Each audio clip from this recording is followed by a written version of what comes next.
તો ફરી એકવાર જિંદગીઓ કતારોમાં ઉભેલી જોવા મળી રહી છે।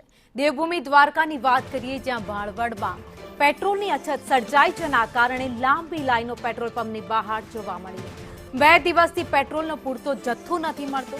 પેટ્રોલ પંપ વાહનોની લાંબી લાઈનો લાગી ગઈ છે। સંદેશ ન્યૂઝની અપીલ છતાં લાંબી લાઈનો અત્યારે જોવા મળી રહી છે।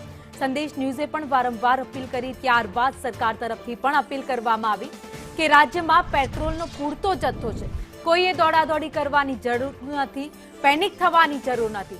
તેમ છતાં પણ કેટલાક વિસ્તારમાં હજુ પણ આ લાઈનો જોવા મળી રહી છે। દ્રશ્યો દ્વારકાના ભાણવડના ટીવી સ્ક્રીન પર જોઈ રહ્યા છો, જ્યાં પેટ્રોલનો પૂરતો જથ્થો ન હોવાનું પેનિક ફેલાતાની સાથે છેલ્લા 2 દિવસથી આ જ રીતે લોકો પેટ્રોલ પંપની બહાર લાઈનો લગાવીને ઉભા છે। તો આ દ્રશ્યો જે 2 દિવસ પહેલા અમદાવાદ જેવા, સુરત જેવા મેટ્રો સિટીમાં જોવા મળતા હતા, તે હવે ગામડાઓમાં પણ જોવા મળી રહ્યા છે। લોકોને પેટ્રોલ નહીં મળે તેવો ભય છે અને લોકો લાઈનો લગાવીને ઉભા રહી ગયા છે।